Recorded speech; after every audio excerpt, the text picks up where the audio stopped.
Okay, so in this part of the lesson, we're going to focus on whether or not the drug war is being waged in a justifiable way.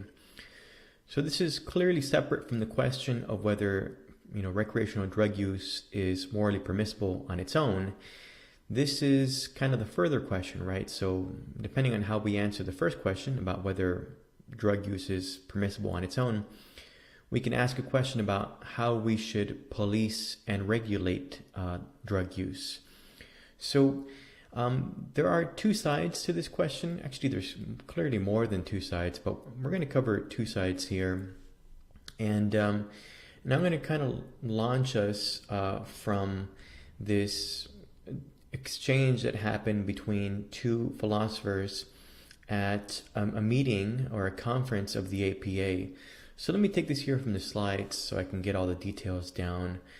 On December 29th, 2002, the American Philosophical Association's Committee on the Philosophy of Law sponsored a symposium on drug legalization at the annual meeting of the APA's Eastern Division in Philadelphia, Pennsylvania. At a time when the war on drugs has been increasingly assailed not only for its effectiveness but also for its legitimacy, the symposium was an expression of concern with both the social effects of drugs and drug legislation, as well as its ideological underpinnings. The lead presenter was Douglas Husak, a preeminent philosophical critic of the legal status quo, and his contribution was critiqued by George Sher. So after this meeting, their exchange was published, and that's what I'll be taking the bulk of this lesson from, or this chunk of the lesson. So let's begin with the views of Douglas Husak. So this is again from the slides. My case against criminalization depends on the claim that no case for criminalization has been adequately defended. It is utterly astounding, I think, that no very good argument for drug prohibitions has ever been given. Let me then cut directly to my own conclusions. No single argument for decriminalization responds to all arguments for criminalizations. We must respond argument by argument, and I think drug by drug. We may have good reasons to criminalize some drugs, but not others. Now, we've already actually kind of seen this when we talked about the permissibility of recreational drug use in general. We saw that it's kind of difficult to figure out maybe like a blanket, prohibition, right? So the utilitarians basically make the case that, well, if there's good consequences or at least neutral consequences, then it's okay. And if there's bad consequences, then there's not. I mean, even Immanuel Kant basically allowed for some psychoactive chemicals to be used. So he kind of singles out fermented beverages, beer and wine. But we do know that Kant himself smoked tobacco.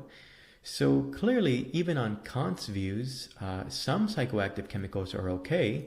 And he said other things, like hard liquor, those are not.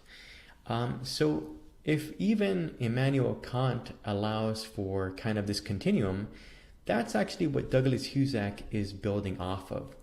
So he says kind of on the bottom, end of the spectrum, there's some psychoactive chemicals like caffeine that are basically innocuous. I mean, sure, people abuse them. Even I think I abused them at one point, right?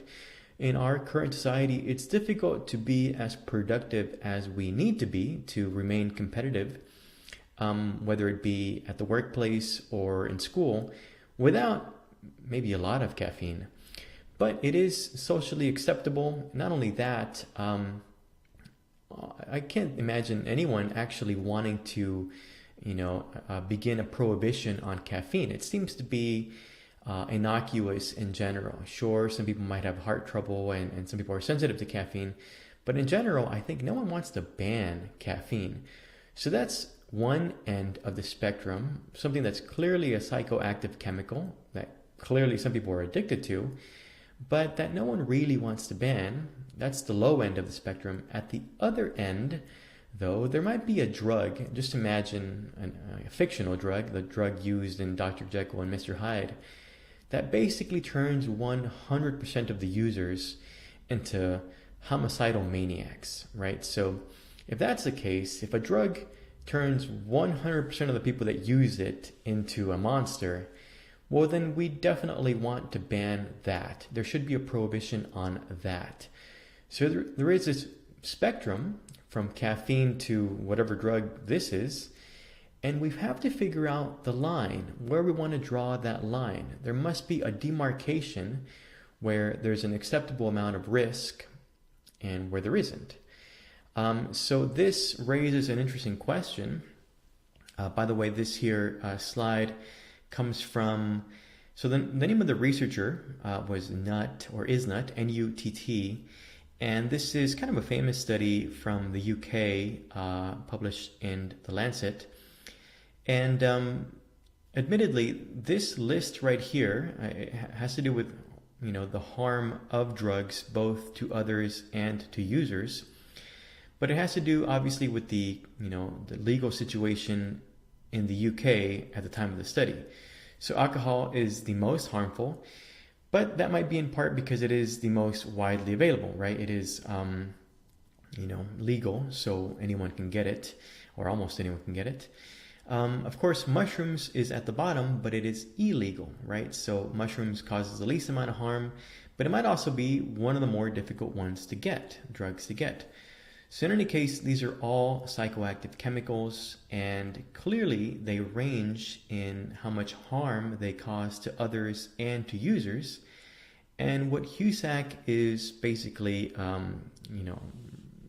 talking about or bringing to our attention is that the system as it is clearly not rationally built. I mean, tobacco is near, it's certainly in the top half, but it clearly causes more harm than mushrooms, which is at the bottom, right? So this isn't, our legal system, well, the one in the UK as well as the one in the US, isn't rationally built in that there's a spectrum and we draw a line and everything underneath that line is legal and everything above it is illegal.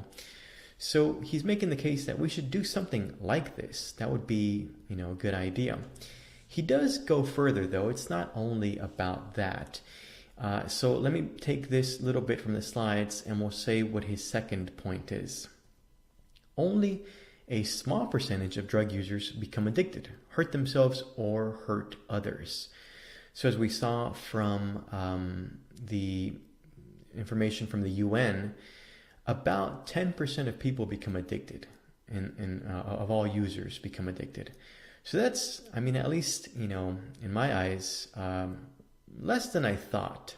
Maybe my initial assessment was off. Clearly it was off.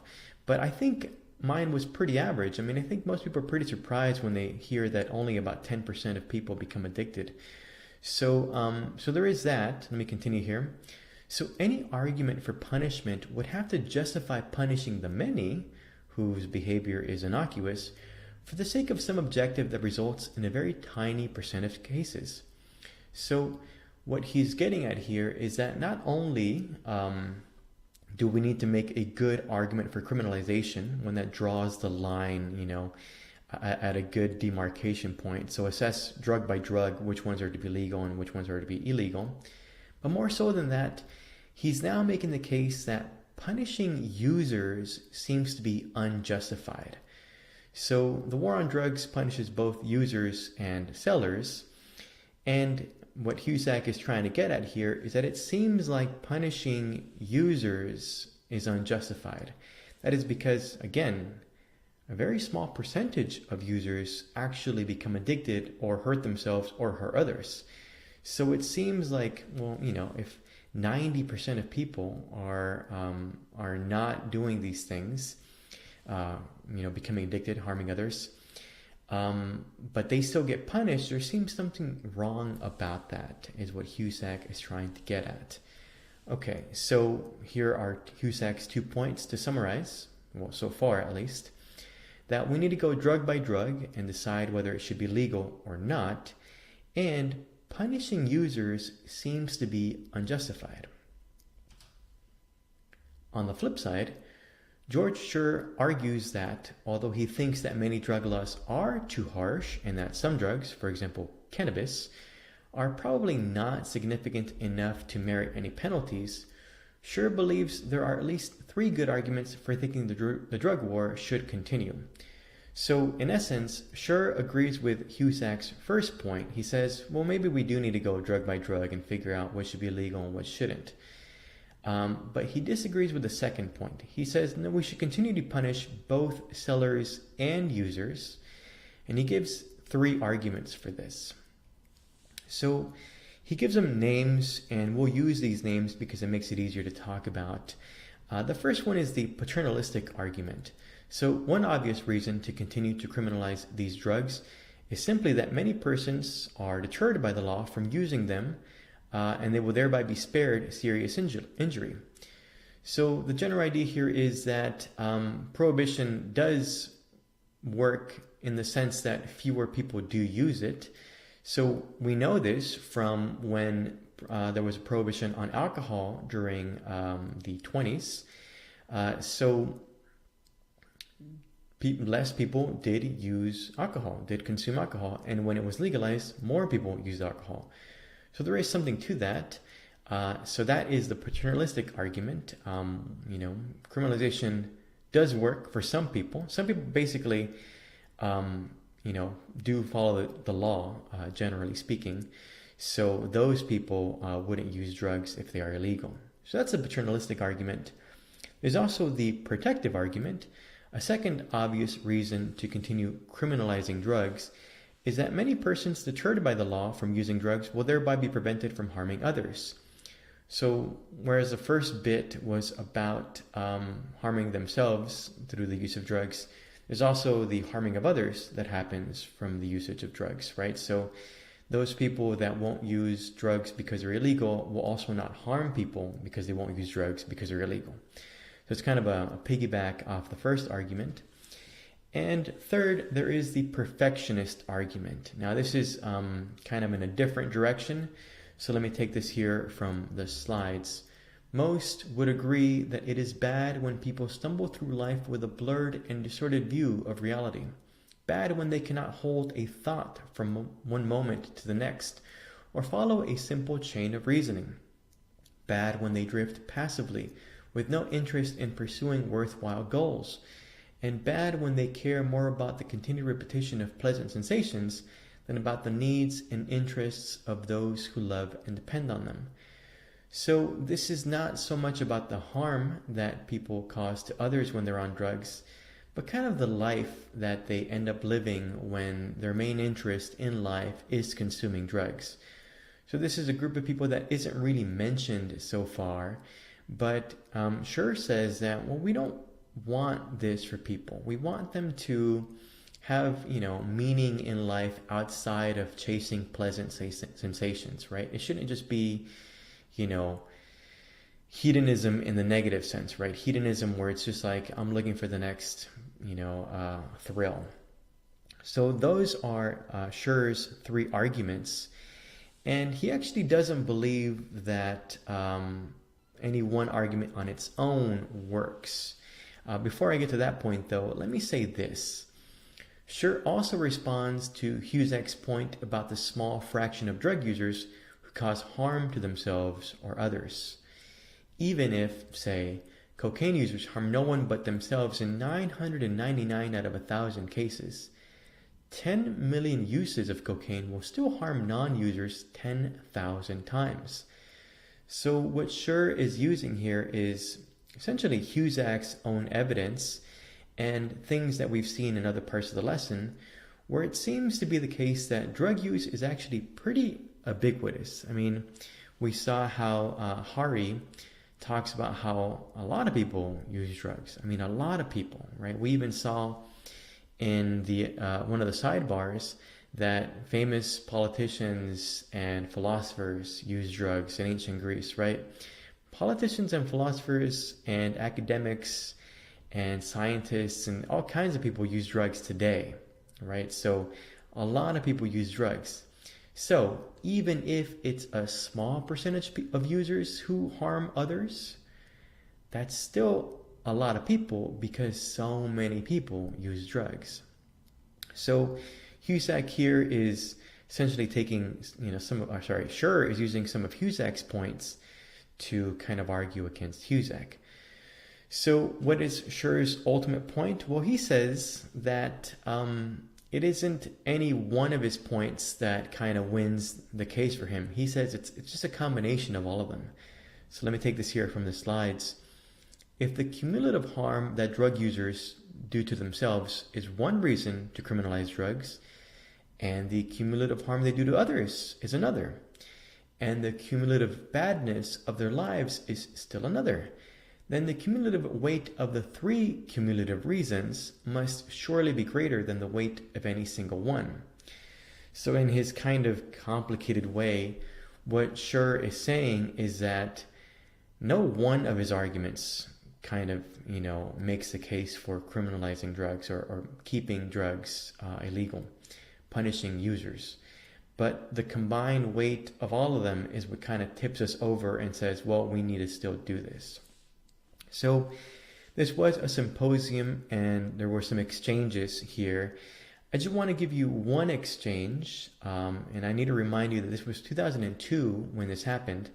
So it was before, the kind of current atmosphere and perspective on the war on drugs. But Husak did respond. So here is one of the things that Husak said in response.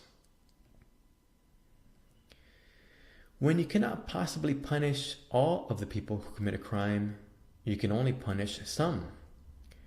Inevitably, those who get arrested, prosecuted, and sentenced are the least powerful. Drug prohibition would have vanished long ago had whites been sent to prison for drug offenses at the same rate as blacks. Although minorities are no more likely to use illicit drugs, they are far more likely to be arrested, prosecuted, and punished when they do. So up until this point, Husak had been arguing primarily, about consequences and bad, essentially, kind of lack of justification for criminalization. But now he moves into the question of whether or not the drug war is being waged in an impartial way. And he makes the case, something that's been obvious since 2002 at least, but maybe even since the 80s, during the crack cocaine epidemic, that it seems to be that the war on drugs is being waged in a biased way. It isn't, of course, proportionate. Essentially all racial groups use drugs, not at the same rate, but very close to it. But it seems like the war on drugs is disproportionately, maybe targeting isn't the right word, but at least affecting minorities. So that is a point that Husak made, and that allows us to take this thread and go in another direction. So in other words, to sum up his response there, the way the drug war is being prosecuted is unjust. It is not impartial. So this brings us to the work of Michelle Alexander. So this is the book, The New Jim Crow, and it is a couple of years, almost a decade after this symposium took place. So in The New Jim Crow, Michelle Alexander reminds us that the current war on drugs was initiated by Reagan before the crack epidemic, and at a time when illegal drug use was in decline. So Michelle Alexander is going to argue that the drug war is definitely not being waged impartially. It is definitely biased. And as we know, Anslinger began the war on drugs, way back in the 30s. But kind of the new wave, or the modern, wave of the war on drugs, was initiated by Reagan when there wasn't really a need for it. So Michelle Alexander at least argues that way. And she says that means because the war on drugs isn't about drugs. What she says is this: given the disproportionate effect the drug war has had on brown and black people, relegating ex-offenders to a second-class citizenship, Alexander concludes that the purpose of the war is a new form of racialized social control. So it's unclear. I mean, I guess sometimes she really does mean it literally. The war on drugs is a form of racial social control. Other times she says it metaphorically. In any case, what we can say is that there is something to it, even if it wasn't intentionally begun in this way. So let me give you some of the arguments from Alexander. Alexander recounts that in the 17th century, I should say 17th, the working conditions of indentured servants and African slaves were sufficiently similar so that they united against the elites, most notably in Bacon's rebellion. So today, some people call the sort of politics that we have right now identity politics, where people are sort of broken up politically into racial or ethnic groups, and that's kind of what dominates their focus. That wasn't always the case, and in the 17th century, at least in some cases, groups of people saw themselves unified not by racial or ethnic lines, but by class lines. And it was the case, I know the most about Bacon's Rebellion, that African slaves and what is essentially kind of the same thing, indentured servants, united, and they fought off against the elites. So that repression was, rebellion was violently suppressed. So let me take this up from the slides. After the violent suppression of these rebellions, the landed elites moved towards mitigating any future rebellions by dissociating the white Europeans from the Africans. This was done by giving added civic benefits to the white Europeans at the expense of the Africans, a form of racial bait. So what Alexander is arguing here is that she basically makes the case that the elites didn't want that to happen again. And so how do you do that? Well, you take the rebellious group and you divide it up. Make sure they're not united. It isn't a united front. And you give one benefits at the expense of the other. So you give the Europeans benefits at the expense of the Africans, even though they're all poor, right? So you give the poor Europeans benefits at the expense of the poor Africans, and that'll break them up. Because that way the white Europeans say, well, at least we're not them, right? So with regards to the Africans. So that's the kind of racial baiting that has been going around since the beginning of the American experiment. Alexander continues. Alexander then makes the case that the American Constitution was largely designed by the motivation to maintain this racial caste system in place and give more political power to white landed elites. As a matter of fact, the southern states would only form a union if the institution of slavery was protected. Even the Electoral College was influenced by slavery, for example, the Three-Fifths Compromise. So what Alexander is basically bringing up here is that this racial baiting has been around since the beginning, and it is a very useful tool. So whenever there is an opportunity to kind of increase this racial bait, for example, the war on drugs, well, then the elite will do that to make sure to keep poor people separate. Because if you think about it, white poor people from Appalachia, the Appalachian mountain region, and white, brown, and black people, poor brown and black people from the inner cities, they have a substantial amount in common, and if they were to, kind of pool their interests together, they would be a powerful force.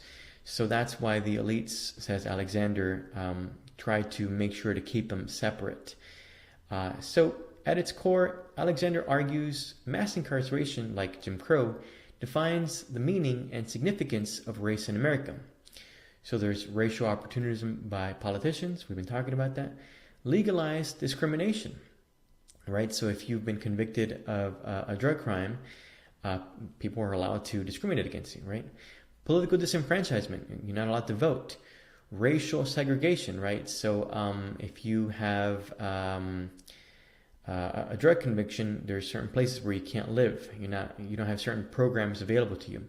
The symbolic production of race. So this is useful to separate poor minorities from poor white people, the exclusion of blacks from juries, and stigmatization. So Alexander makes the case that these are all to make sure that poor whites and poor brown and black people don't unite, and as a matter of fact, poor white people are giving some benefits at the expense of poor minorities.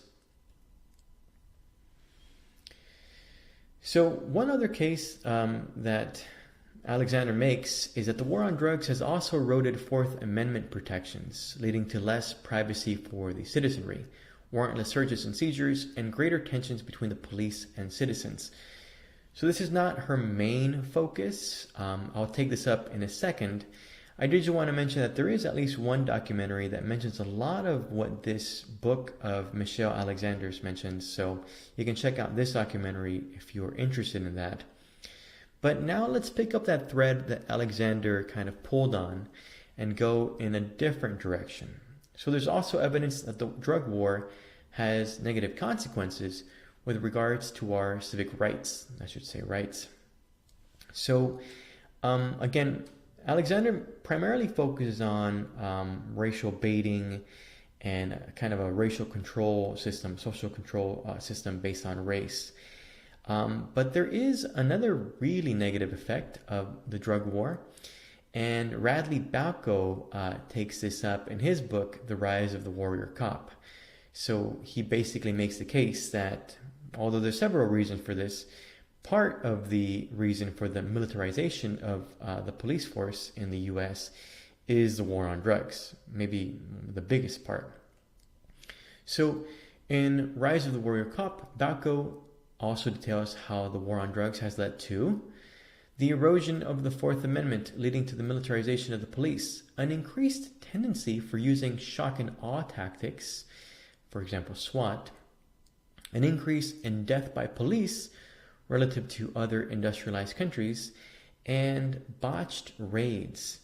So the very nature of the drug war makes it so that you don't want sellers or users to get rid of evidence, right? Their drugs, maybe flush it down the toilet. So this leads, kind of the logic of the drug war, to kind of catch them red-handed, which means no-knock raids, right? You just burst into someone's house and catch them with drugs. Of course, that seems like a really bad idea, both for the citizens and for the cops, because it makes everything more dangerous for both sides. Not only that, the war on drugs actually gives incentives to police departments and federal agencies to wage the war as effectively as possible, because they actually get funded based off of what they seize. So it's called asset forfeiture, and what that means is at least some departments, depending on the case, but a police department can get up to 80% of whatever money is acquired, or whatever assets are acquired after a drug conviction. Actually, in some cases, even without a conviction, which is kind of strange. In any case, all these things, Balko says, are causing the militarization of the police, right? So it actually pays off for them to use these essentially, shock and awe tactics that are used in war sometimes, in basically cities, right? Cities and even rural communities in some cases, to get more funding for their own department, and of course to secure more convictions, which kind of keeps that funding coming. One of the saddest parts of this is botched raids. Sometimes, of course, cops get bad information and go into the wrong houses, and because they go in there with their guns out, sometimes they cause unjustified deaths. And there's many cases of this. So many, it actually makes me sad to talk about. I will only give you one, which is a famous case here in California. I believe it was San Diego County. And this young little guy did die. He was shot in the face with a shotgun during a botched raid. So this is something that does happen. But let's just look at some numbers, because that's easier to talk about for me at least. So this will show you what Balco is basically arguing, right? And this is all from Balco's books book on this. So number of drug raids in New York City in 1994, about 1,400, right? So and the war on drugs gets ramped up, continuously ramped up. And so then in 2002, there's 5,000 drug raids. So that is, almost 4,000 more drug raids per year in the city of New York, right? So that is clearly amping up the drug war, right? And of course, drug raids, I need to stress this, they are dangerous because they are often, most of the time, no-knock raids. You just go in. Okay. Percentage of small towns, population less than 50,000, with a SWAT team in 1984, right? So only 1 out of 4, 25% of small towns had a SWAT team in 84.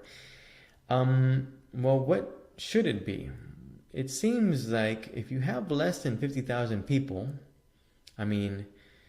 there's little sections of LA that have more people than that, right? You probably don't need a SWAT team. But because they get funded for these shock and awe tactics and no-knock raids, in 2005, 80% of small towns had a SWAT team. That seems not necessary. At least Balco says that, right? That's what he argues for in the book. And I'll give you one more figure here. Number of SWAT raids in 95, around 30,000. In 2005, 60,000, right? So this is clearly showing that the police is all in on the drug war. They're in some cases benefiting from it. And so this shows, right? People respond to incentives. So there's going to be more of this. And Balco's book is from a couple of years ago, 2013. I'm guessing it might be even higher now. I'm not sure on that, but something to think about. So now we have multiple cases or arguments for showing that the way that the drug war is being waged is either unjust or it just leads to bad consequences. So both deontological and consequentialist concerns being found here.